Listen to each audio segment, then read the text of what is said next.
السلام علیکم ورحمۃ اللہ وبرکاتہ۔ آج کے سیشن میں آپ کو خوش آمدید کہتا ہوں۔ ہم نے لاسٹ سیشن میں مائکروسافٹ ورڈ کو مکمل کور کر لیا تھا، لیکن آج ہم اس میں مائکروسافٹ ورڈ میں مزید کچھ چیزیں سیکھیں گے۔ دیکھیں، جیسے میں ایک بلینک ڈاکومنٹ لیتا ہوں تو سب سے پہلے میں آپ کو پیجز کے حوالے سے کچھ تھوڑا سا گائیڈ کرتا چلوں۔ دیکھیں، میں نے اس کو کنٹرول پریس کر کے اور اپنے ماؤس سے جو ہے نا وہ بیک کرسر پریس کیا ہے، تو یہ دیکھیں چھوٹا ہوتا جا رہا ہے۔ اور اس کو میں اگر تو کنٹرول پریس کر کے تو کرسر کو فارورڈ موو کروں گا تو یہ دیکھیں یہ بڑا ہو جائے گا۔ اسی طرح یہاں پر یہ رائٹ سائڈ پر یہ نیچے ہے زوم کا اور zoom in and zoom out, ٹھیک ہے۔ تو یہ میں آلریڈی بتا چکا ہوں، بس میں جو چیز بتانا چاہتا ہوں وہ بھی میں آپ کو بتا دیتا ہوں۔ دیکھیں، یہ ہمارا پیج ہے، وہ ہے A4 سائز۔ یہاں سے دیکھ سکتے ہیں آپ A4 سائز۔ یہ A4 سائز ہمارا جو نارمل پیج عام طور پر ہوتا ہے، فوٹو کاپی والا پیپر، یہ وہ سائز ہوتا ہے، ٹھیک ہے نا۔ اس سے ڈبل جو پیج ہوتا ہے اس کو A3 سائز بولتے ہیں، ٹھیک ہے نا۔ وہ اس کے اندر یہاں پر شو نہیں ہو رہا، لیکن A3 سائز جو ہوتا ہے وہ A4 سائز کو دو پیپر اگر اکٹھے جوڑ کے رکھیں تو وہ A4 size, sorry A3 size بنتا ہے۔ اسی طرح اگر ہم اس کو تھوڑا سا اگر لیگل کی طرف جائیں دیکھیں تو یہ لیگل میں پیج لمبا زیادہ ہو جاتا ہے اور چوڑا تھوڑا سا کم ہو جاتا ہے، ٹھیک ہے۔ تو یہ پیپر ہمارا اسٹامپ پیپر ہوتا ہے۔ اسٹامپ پیپر بیسیکلی اس سے بھی تھوڑا سا بڑا ہوتا ہے، لیکن عموماً اسٹامپ پیپر کی کاپی وغیرہ اسی پیپر پر کی جاتی ہے، ٹھیک ہے نا، کیونکہ وائٹ پیپر میں اس سے بڑا پیپر نہیں آتا۔ اس کے علاوہ میں بتاتا چلوں آپ کو A5 سائز، یہ بہت امپورٹنٹ ہے۔ یہ سائز A4 کا ہاف ہوتا ہے، مطلب A4 پیپر عام نارمل جو ملتا ہے اس کو درمیان سے بالکل ایگزیکٹ کاٹ لیا جائے تو وہ A5 سائز بن جاتا ہے۔ میں آج کی ایکٹیویٹی اس کے اوپر آپ کو کرنا بتاتا ہوں۔ دیکھیں، میں بنانا چاہ رہا ہوں کچھ اسٹوڈنٹس کا ڈیٹا ہے میرے پاس، میں اس کو اسٹوڈنٹ کا آئی ڈی کارڈ بنانا چاہ رہا ہوں، ٹھیک ہے نا۔ میں آپ کو ڈیمو دکھاتا ہوں کہ کس طریقے سے ہم اس کو بنا کے تو پرنٹ کرنا چاہتے ہیں۔ بیسیکلی میں چاہتا ہوں کہ میں اپنے ایک A4 سائز پر اوپر اور نیچے دونوں ایک پیج پر ہی دو بچوں کا ڈیٹا لے آؤں، اور اس طرح میرے پیجز بھی بچ جائیں اور میرا کام بھی ہو جائے۔ تو دیکھیں، میں A5 سائز سلیکٹ کرتا ہوں، یہاں سے اورینٹیشن جو ہے نا وہ میں لینڈسکیپ پر لیتا ہوں تاکہ میں ڈیٹا اس میں صحیح طریقے سے پٹ کر سکوں۔ دیکھیں، یہ میری لینڈسکیپ آ گیا پیپر، اور ہے بھی A5 سائز ہے۔ میں یہاں سے اس کے جو مارجنز ہیں ڈبل کلک کر کے تو 0.5 کر لیتا ہوں، ٹھیک ہے۔ ٹیب پریس کروں گا تو نیکسٹ خود بخود ہوتا جائے گا، تو یہاں سے یہ میں نے 0.5 مارجن کر لیا۔ اس کے بعد میں سب سے پہلے پیج کا بارڈر لگا لیتا ہوں۔ انسرٹ میں نے آپ کو بتایا تھا کہ بارڈر کیسے لگاتے ہیں۔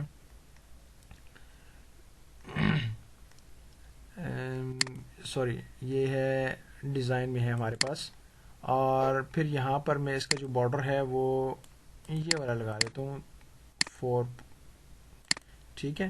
یہ بارڈر لگا لیا۔ اس کو میں تھوڑا سا نا اپنی رائٹنگ کے لیے تھوڑا سا آگے کر لیتا ہوں، یہاں سے میں اپنی رائٹنگ سٹارٹ کروں اور یہاں تک اس کا اینڈ ہو جائے، ٹھیک ہے۔ اور یہاں سے بھی میں اس کو تھوڑا سا مزید نیچے کر لیتا ہوں کیونکہ میرا بارڈر آ رہا ہے، ٹھیک ہے۔ یہاں پر میرے پاس ایک ڈیٹا ہے مائکروسافٹ ایکسل کی فائل میں نے کچھ اسٹوڈنٹس کا ڈیٹا یہاں پر کیا ہوا ہے۔ میں اس کو اوپن کرتا ہوں، آپ کو دکھاتا ہوں۔ یہ اسٹوڈنٹ آئی ڈی ہے، name, age, gender, class, contact number, email address, parent guardian name, emergency contact, یہ میرے پاس آ گیا۔ میں ان سب کو کاپی کرتا ہوں، یہاں سے سب کو سلیکٹ کیا اور یہاں پر کاپی کیا۔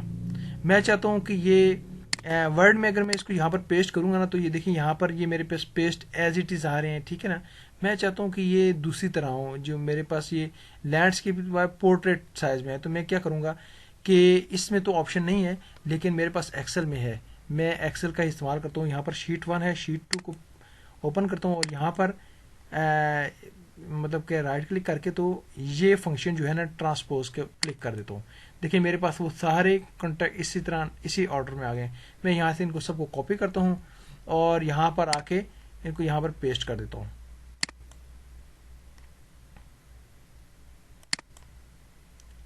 یہاں پر یہ میں کی فارمیٹنگ پہ کلک کرتا ہوں، بلکہ میں جسٹ ٹیکسٹ کر لیتا ہوں، ٹھیک ہے نا۔ فارمیٹنگ ایز اٹ از نہیں رکھنا چاہتا، میں اس کو ایسے کر دیتا ہوں۔ اور اچھا، اس میں مزے کی بات بتاؤں، دیکھیں میں فارمیٹنگ کرنے جا رہا ہوں نا تو میں ایک اور چیز کرنا چاہوں گا۔ یہاں سے ان سب کو میں یہاں سے کنٹرول ایکس کٹ کر لیتا ہوں، یہاں سے کٹ کی کمانڈ یوز کر لیتا ہوں، اور یہاں پر میں باقاعدہ باکس بنا لیتا ہوں، ٹھیک ہے نا۔ ایک میں یہ نا سیریل نمبر آ جائے گا، نہیں سوری اسی طرح ہی ٹھیک ہے۔ میں یہاں پر یہ اتنے باکس بنا لیتا ہوں اور پھر یہاں سے پکڑ کے اس کو تھوڑا سا آگے کر لوں گا تاکہ میرا بارڈر برقرار رہے۔ یہاں سے بھی ایسے کر لوں گا اور پھر یہاں پر میں ان سب کو سلیکٹ کر کے تو کنٹرول وی پریس کروں گا جو میں نے پیش کیا تھا. دیکھیں ایڈریس آ رہا ہے اور ایڈریس کے بعد بھی شاید کچھ 2 لائنیں تھی وہ نہیں آ رہی یہاں پر. وہ میں دیکھ لیتا ہوں کون کون سی ہیں. یہ گارڈین اور ایمرجنسی کنٹینٹ کاپی کیا اس کو اور یہاں سے سلیکٹ کر کے یہاں پر کنٹرول وی کر دیا اور یہ ایز اٹ از آ گیا. صحیح ہے. اچھا اس کو میں ڈیلیٹ کرنا چاہوں گا. رائٹ کلک کیا ڈیلیٹ سیل کے اوپر اور ڈیلیٹ انٹائر رو اوکے کر دیا تو یہ ڈیلیٹ ہو گیا. ٹھیک ہے نا. اب میں یہاں سے اس کو پکڑتا ہوں اور یہاں سے ڈریگ کرتا ہوا نیچے تک لے آتا ہوں. ٹھیک ہے. اب یہ میرے پاس سارے آ گئے ہیں. اب میں ان کو فارمیٹنگ سب سے پہلے کروں گا اوبیسلی. یہاں پر ٹیبل لے آؤٹ میں نے آپ کو بتایا تھا کہ یہاں پر یہ درمیان میں الائن سینٹر بھی کر سکتے ہیں اور یہ یہاں سے تو لیفٹ سائڈ بھی کر سکتے ہیں. میں کلک کرتا ہوں. یہ اس سے 2 فائدہ ہوگا. ایک تو لیفٹ سائڈ پر ہو جائے گا اور دوسرا سینٹر میں ہو جائے گا. تو میں اس کو اس طرح کر دیتا ہوں اور پھر یہاں پر میں اس کا ایک اسپیسیفک جو ہے نا وہ یہاں پہ اسٹائل بک میں نے اولڈ اسٹائل رکھ دیتا ہوں اور یہاں سے اس کو ایسے کر دیتا ہوں اور ان سب کو بولڈ کر دیتا ہوں. اب یہ میرے پاس آ گیا. اب میں اس لائن کو یہاں تک لے آتا ہوں بلکہ یہاں تک لے آتا ہوں ایسے. ٹھیک ہے. اور باقی جو ہے یہ یہاں پر ایز اٹ از رہیں گے. اب میں چاہتا ہوں کہ یہ لائنیں نہ آئیں. مطلب ظاہری بات ہے میں ڈیٹا پٹ کروں گا تو لائنیں نہ ہوں تو زیادہ اچھا آئے گا. میں ان سب کو سلیکٹ کر کے نا اس کی بھی فارمیٹنگ ایسے کر دیتا ہوں جیسے یہ ہے. ان سب کو سلیکٹ کیا اور فارمیٹ پینٹر کے اوپر کلک کر کے تو ایسے کروں گا تو یہ ساری فارمیٹنگ ہو جائے گی. فارمیٹ سے مراد ایک تو اسٹوڈنٹ آئی ڈی جس طرح ہے یہ یہاں پر یہ سینٹر میں آنی چاہیے اور دوسرا یہ ہے کہ یہ جو نیم لکھا ہوا ہے یہ ایز اٹ از مطلب کہ اسی طرح کا ہی یہاں پر یہ درمیان میں آنا چاہیے. ٹھیک ہے نا. ہم دیکھتے ہیں اپنا ڈیٹا پٹ کرنے کے بعد کہ یہ آتا ہے کہ نہیں آتا ہے. ٹھیک ہے نا. اچھا میں سب سے پہلے ڈیٹا پٹ کرتا ہوں. ڈیٹا پٹ کرنے کے لیے کیا وجہ ہے میرے پاس ڈیٹا سارا ایکسل میں ہے. اس شیٹ کو میں ڈیلیٹ کر دیتا ہوں اور یہ شیٹ 1 آ گئی ہے میرے پاس. یہاں پر 30 اسٹوڈنٹس ہیں ان کا ڈیٹا ہے. ٹھیک ہے. میں اب کیا کرنا چاہتا ہوں ڈیٹا یہاں پر لے کر آتا ہوں. میں نے آلریڈی آپ کو بتایا لیکن پھر بھی میں مزید آپ کو بتاتا ہوں. میلنگ پہ جا کے ہم ای میل بھی کر سکتے ہیں. یہاں سے سلیکٹ ریسیپینٹ کریں گے یوز ایگزسٹنگ لسٹ کریں گے اور اس کے بعد میرے پاس جیسے ہی وہ لوکیشن آئے گی تو میں یہاں پر ڈیسک ٹاپ کی لوکیشن دوں گا اور یہاں پر اسٹوڈنٹ ڈیٹا اور پھر اوپن. اب یہ ڈیٹا اس شیٹ میں آ گیا ہے. وہ کہہ رہا ہے کہ شیٹ 1 اس نے کی ہے تو بالکل میں کہہ رہا ہوں جی. اور یہاں پر بتا رہا ہے first row of data contains column header تو میں اوکے کروں گا تو یہ ڈیٹا ہمارے پاس آ گیا. ٹھیک ہے. اب اس ڈیٹا کو اس پہ پٹ کرنا ہے. یہاں انسرٹ فیلڈ ہے student I D as it is کروں گا. اس کے بعد نیم کے آگے میں نیم کا کروں گا. دیکھیں ایج کے آگے ایج اور جینڈر کے آگے جینڈر. یہ بہت مزے کا فارمیٹ ہے. ہر جگہ استعمال ہونے والا ہے اور بہت زیادہ استعمال ہونے والا ہے خصوصاً مائکروسافٹ ورڈ میں بھی اور ایکسل میں بھی. آپ کو اس طرح کا بتاؤں گا. ایکسل میں فارمولا ہوتا ہے اور ورڈ میں اس طریقے سے کرتے ہیں استعمال. موسٹلی فیچران وغیرہ بھی یہاں سے بنتے ہیں. بہت ساری چیزیں ایسی جو ہیں بایو ڈیٹا بھی ہم یہاں سے بنا سکتے ہیں. اور اس کے علاوہ جو ہے نا ہمیں اگر کسی قسم کا کوئی فارمیٹ ہو جو ہم نے فارم ہو بہت سارا اگر ہمارے پاس ایکسل میں ہو تو ہم نے اس کو کرنا ہو. اب دیکھیں میں یہ جو لکھا ہوا ہے نا اس کی میں یہاں پر فارمیٹ پینٹر کے جا کے تو اس کو کرنے کی کوشش کرتا ہوں. اچھا یہاں پر نہیں ہو رہا. میں یہاں سے جا کے اس کو کلک کر دیتا ہوں کیونکہ اس کا وہ شاید سلیکٹ ہے. اور میں یہ جو یہاں پر آئی ڈیز ہیں ان سب کو سلیکٹ کر کے تو بولڈ بھی نہیں کرتا اور 14 کی بجائے 13 اس کا سائز رکھ لیتا ہوں. ٹھیک ہے. او سوری 3 آ گیا 13 کر دیتا ہوں.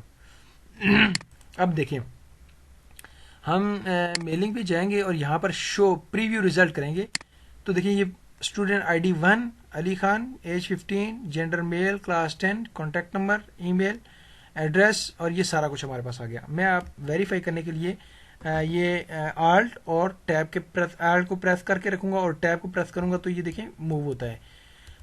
یہاں پر میں جاؤں گا تو میں دیکھوں گا ہاں بالکل یہ تو صحیح بتا رہے ہیں. اب میں اگر چاہتا ہوں کہ میں 20 نمبر کو دیکھوں زبیر احمد ہے 21 نمبر کو ثنا علی. میں 20 نمبر کو دیکھتا ہوں زبیر احمد تو یہاں پر میں کلک کرتا ہوں اور یہاں پر لکھتا ہوں صرف 20. واقعی اس نے تو بالکل صحیح بتایا ہے. زبیر احمد آ گیا ہے اور دیکھیں اس میں ڈیٹا بھی شو ہو گیا. اب دیکھیں میں چاہتا ہوں کہ اس کو کلک کروں گا تو یہ ٹیبل پورا سلیکٹ ہو گیا ہے. بیسکلی ٹیبل کی لائنز سلیکٹ ہو گئی ہیں. میں ٹیبل ڈیزائن کے اوپر جاتا ہوں اور یہاں پر بارڈرز پہ کلک کر کے تو نو بارڈر کلک کر دیتا ہوں. اب دیکھیں یہ میرا تمام تر فارمیٹ جو تھا یہ نو بارڈر میں آ گیا ہے. یہاں پر سب سے بڑا فائدہ یہ ہوا کہ یہاں پر یہ اپنے حساب سے چلیں گے اور یہ اپنے حساب سے چلیں گے. یہ جو ہم نے لائن لگائی ہوئی ہے جو بیسکلی ہے نظر نہیں آ رہی لیکن وہ کراس نہیں ہوگا. اس کو شو کرنے کے لیے میں آپ کو بتا دیتا ہوں، بارڈرز کے اوپر کلک کریں گے اور ویو گریڈ لائن کلک کریں گے تو یہ دیکھیں آپ کو گریڈ لائن شو ہو رہی ہیں. لیکن اگر میں یہاں سے پرنٹ پریویو کے اوپر جاتا ہوں، فائل پہ کلک کر کے، اور اس کے بعد یہاں پر اگر میں پرنٹ کے اوپر جا کے اور پرنٹ پریویو پہ دیکھتا ہوں، دیکھیں میرے پاس لائنز نہیں آ رہی. یہ سب سے بڑا بینیفٹ ہے مجھے. ٹھیک ہے، تو اس کے بعد پھر میں آپ کو بتاتا ہوں. یہ دیکھیں میں اس کو پریویو بھی بند کر دیتا ہوں، اس کو ان چیک کروں گا تو یہ پریویو اس کا بند ہو جائے گا. ٹھیک ہے، یہاں پر میں میلنگ پہ جا کے تو میں اس کو آگے بھی دیکھ سکتا ہوں. جی میں نے، اور اینڈ پر جائیں گے تو یہاں پر 30 آ گیا، 30 سے آگے نہیں ہے. اگر میں ویسے اس کو 31 کرنے کی کوشش کروں گا تو وہ بتا رہا ہے کہ نہیں ہے آگے، اور اس میں لاسٹ میں جاؤں گا تو بھی نہیں ہے. اب میں یہاں پر اگر جسٹ یہاں پر یہ کلک کر کے تو یہاں پر ثنا کا نام سرچ کرتا ہوں تو وہ جسٹ اسی کا ریکارڈ بتائے گا. یہ عائشہ ملک ہے اور اس میں یہاں پر ثنا ملک آ رہا ہے پیرنٹ کا نام. یہاں پر میں نیکسٹ فیلڈ سلیکٹ کرتا ہوں تو ثنا آ رہی 21 پر، ہم نے دیکھا تھا. کراس ویریفائی کر دیتے ہیں. یہ دیکھیں 21 پر ثنا آ رہی ہم نے دیکھا تھا، اور یہ اس کا سارا ریکارڈ آ گیا، اور پیرنٹ نام سائرہ آ رہی. ٹھیک ہے، تو یہ سارا ریکارڈ ہمارے پاس آ گیا. اب دیکھیں یہ تو میرے پاس آ گیا A5 سائز میں. ٹھیک ہے، میں اس کو چاہتا ہوں پریویو کو آف کروں گا تو یہ دیکھیں یہ سارا اس طرح آ جائے گا، اور پرنٹ میں بھی ایسے آئے گا. میں چاہتا ہوں کہ ان سب کو نا 1 بائی 1 چیک کر سکوں. تو میں یہاں پر کلک کرتا ہوں، finish and merge edit individual documents click کرتا ہوں، اور آل کروں گا تو اوکے کروں گا. اب میرے پاس اس کے 30 پیجز بننے چاہیے، جتنے اسٹوڈنٹس ہیں اتنے پیجز ہوں گے. تو میں اس کو کنٹرول کر کے اور جو ہے ماؤس کا کرسر بیکورڈ کروں گا تو یہ دیکھیں گے آپ کہ میرے پاس وہ 30 پیجز بن چکے ہیں. یہاں پر لاسٹ میں دیکھیں 1 آؤٹ آف 31. میں 31 کے اوپر دیکھتا ہوں شاید اس نے سنگل اسپیس ایکسٹرا لے لیے، اس وجہ سے نیچے آ گیا. میں اس کو بیک اسپیس کروں گا اور ڈیلیٹ کا بٹن پریس کروں گا تو یہ دیکھیں میرے پاس آ گیا ہے. اب یہ میرا ریکارڈ بالکل اوکے ہے. اب یہ میرے پاس، اب میں اگر اس کو نا یہاں پر میلنگ میں جا کے تو پریویو کروں یا نہ کروں کوئی فرق نہیں پڑتا، کیونکہ اس نے یہاں پر ہر ایک بندے کا ریکارڈ بطور خود ٹائپ کر کے دے دیا ہے. ٹھیک ہے نا، یہ دیکھیں یہ لیٹر ونس کے نام سے آیا ہے، لیٹرز 1. یہ ہم لیٹرز، بہت ساری لیٹرز، فار ایگزامپل ہم کمپنی میں کسی بہت سارے بندوں کو لیٹرز بھیجتے ہیں، ایک فارمیٹ ہوتا ہے اور اس کے اندر بہت سارے ڈیٹا ان کا ڈفرینٹ ہوتا ہے، تو ہم اس طرح کر سکتے ہیں. ٹھیک ہے، اب میں آپ کو بتاتا ہوں کہ یہ دیکھیں میرے پاس اتنے زیادہ آگے، میں نے اس کو پریویو پہ چیک کیا، یہ دیکھیں میرے پاس 30 پیجز بنے ہیں. میں یہاں سے 1 2 3 4 5 6 7 چیک کرتا ہوں. ٹھیک ہے نا، اور یہ سارا ریکارڈ ہمارے پاس شو ہو گیا. اب میں کیا کرتا ہوں کہ ان سب کا، یہ دیکھیں میرے پاس ایک پیج پر ایک آ رہا ہے نا. اگر میں پرنٹ پریویو پہ جاتا ہوں تو وہ ایک پیج پر ایک آ رہا ہے. ٹھیک ہے نا، A5 سائز پیج آ رہا ہے. اب میں اس کو کرتا ہوں ایکسپورٹ ایکسپورٹ کرتا ہوں PDF میں، تاکہ میں اگر کسی میں موبائل میں بھیجوں تو تاکہ میرا PDF میں کرنے کا سب سے بڑا فائدہ یہ ہوتا ہے کہ ہمارا ڈیٹا جو ہے وہ خراب نہیں ہوتا، اس کی فارمیٹنگ خراب نہیں ہوتی. میں یہاں سے شارٹ کٹ کی ہے F12 اور یہاں پر سیو ایز دکھا رہا ہے. یہاں سے فائل کے اوپر کلک کر کے ہم سیو ایز کے اوپر کلک کر سکتے ہیں، اور میں ڈیسک ٹاپ کے اوپر اس کا پاتھ دیتا ہوں. اسٹوڈنٹ ID کے نام سے ہے، لیکن میں یہاں پر اسٹوڈنٹ ڈیٹا لکھ دیتا ہوں، اور یہاں پر ورڈ ڈاکومنٹ کی جگہ میں یہاں پر PDF کے اوپر کلک کر دیتا ہوں اور سیو کر دیتا ہوں. بیسکلی میرے سسٹم میں PDF انسٹال نہیں ہے، لیکن وہ پھر بھی کھلے گا، اس کا بھی میں آپ کو طریقہ بتا دیتا ہوں. اس کو بھی میں سیو کر لیتا ہوں، کنٹرول S کیا، اور ڈیسک ٹاپ میں اسٹوڈنٹس ڈیٹا، یہ ایکسل ورڈ کی فائل ہے تو میں ورڈ ساتھ میں لکھ دیتا ہوں جسٹ فار نالج، اور اس کو میں ایز اٹ از رہنے دیتا ہوں اور اس کو بند کر دیتا ہوں. اس کو بھی میں اپنے پاس ڈاکومنٹ 1 کے نام سے سیو کر دیتا ہوں، اور وہ بھی ڈیسک ٹاپ کے اوپر. اب دیکھیں اس ڈیٹا کو میں آف کر دیتا ہوں. اب یہاں پر دیکھیں میرے پاس اسٹوڈنٹ ڈیٹا آ گیا ہے. یہ تو گوگل کروم میں بنا آ گیا، لیکن آپ کو دکھانے کے لیے بتا رہا ہوں یہ PDF میں بیسکلی آیا ہے. ٹھیک ہے نا، یہ اگر آپ یہاں پر پورا کمپلیٹ پڑھیں نا تو یہاں پر .pdf لکھا آ رہا ہے کہ جو اس کی ایکسٹینشن ہے. ٹھیک ہے، اب میں اس کو اگر پرنٹ کرتا ہوں تو یہ میں گوگل کروم میں تو اس طرح کا آپشن نہیں ہے، لیکن جو PDF ریڈر ہوتا ہے، میں نیکسٹ اپنی انشاءاللہ جو ہے نا وہ لیسن میں یہ بات کو کلیئر کر دوں گا. لیکن یہاں پر آپ پیج پر شیٹ یہاں پر کلک کر کے نا تو ایسے آ جاتا ہے. دیکھیں ایک پیج پر 2 آ گئے ہیں. ٹھیک ہے نا، آپ 2 ریکارڈ آ گئے ہیں. آپ کے پاس اگر وہ 30 شیٹس تھی تو یہاں پر آپ وہ 15 شیٹس ہو گئی ہیں. یہاں پر دیکھیں میں نے لاسٹ تک کیا تو 15 شیٹس آ گیا. اب اسی طرح آپ 4 بھی کر سکتے ہیں, ایک پیج پر 4 شیٹس بھی کر سکتے ہیں. یہ دیکھیں اس نے لینڈسکیپ میں اس کو کر دیا اور 4 شیٹس کر دیا کیوں, اور یہ دیکھیں ہمارے یہ پیجز مزید بچ گئے, 8 پیجز ہو گئے. ٹھیک ہے, تو میں آج کے لیے اتنا ہی. انشاءاللہ نیکسٹ کلاس میں آپ کے لیے مزید اسی ٹائپ کا لیسن لے کر آئیں گے, اور آپ نے لازمی اس کی پریکٹس کرنی ہے, اور پھر مجھے بتانا بھی ہے کہ آپ نے اس سبق کو کیسے پایا, اور آپ لازمی اس کے بارے میں بتائیے گا. جزاک اللہ خیر. السلام علیکم ورحمۃ اللہ وبرکاتہ.